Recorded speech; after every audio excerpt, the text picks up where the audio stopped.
Hi అండి, welcome to Sri Harshi corner. ఇవాళ నేను బోటి మామిడికాయ కాంబినేషన్లో కర్రీ చేశానండి.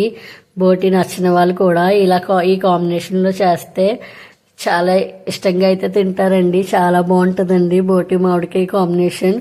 చపాతీస్, రైస్, బిర్యానీ కేట్లలో కన్నా చాలా టేస్టీగా ఉంటుందండి.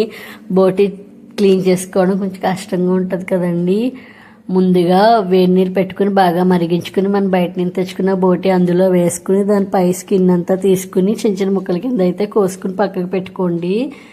నెక్స్ట్ మళ్ళీ స్టవ్ వెలిగించుకుని గిన్నె పెట్టుకుని అందులో వాటర్ వేసుకుని మనం ముందుగా క్లీన్ చేసుకున్న బోటీని ఆ వాటర్ వేసుకుని 5-6 మినిట్స్ అయితే ఉడికించుకోవాలండి. అందులో ఇంకేమైనా బ్యాడ్ ఉంటే పోతాకి అలా ఉడికించుకోవాలండి.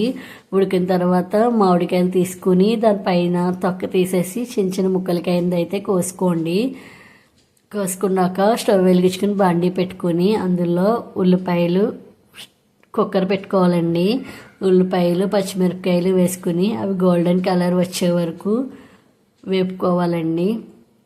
వేపుకున్నాక మనం ముందుగా బోటిని ఉడికించుకున్నాం కదండి, వాటర్లో సెపరేట్ చేసుకుని బోటి కూడా వేసుకుని మరో 2 నిమిషాలు అయితే కలుపుకోవాలండి. కలుపుకున్నాక మనం ముందుగా చిన్న చిన్న ముక్కల కింద కోసి పెట్టుకున్న మామిడికాయ ముక్కలు ఉంటాయి కదండి, అవి కూడా వేసుకోవాలండి. వేసుకుని అదొక 2 నిమిషాలు అయితే కలుపుకోవాలండి.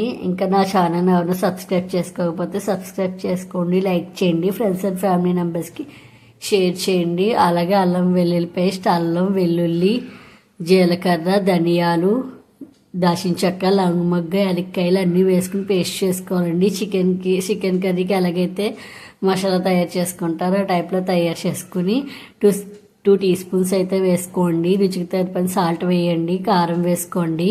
చికెన్ మసాలా అయితే వేసానండి.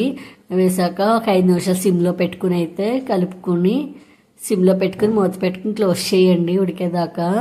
తర్వాత గ్లాస్ వాటర్ వేసుకుని మరొకసారి అయితే కలుపుకొని కుక్కర్ విజిల్ వేయించుకోవాలండి.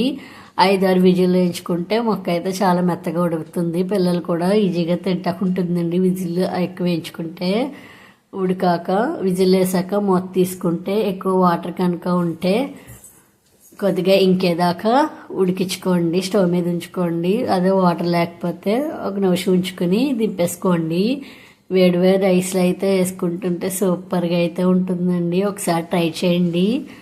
మామిడికాయ బోటి కర్రీ అయితే సూపర్గా ఉంటుంది కాంబినేషన్లో. ఒకసారి ట్రై చేసి ఎలా ఉందో కామెంట్ సెక్షన్లో అయితే చెప్పండి.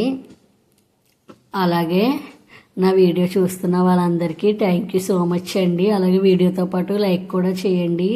మీరు లైక్ ఇవ్వడం వలన నా వీడియో ఇంకొంచెం మందికి అయితే చేరుతుందండి.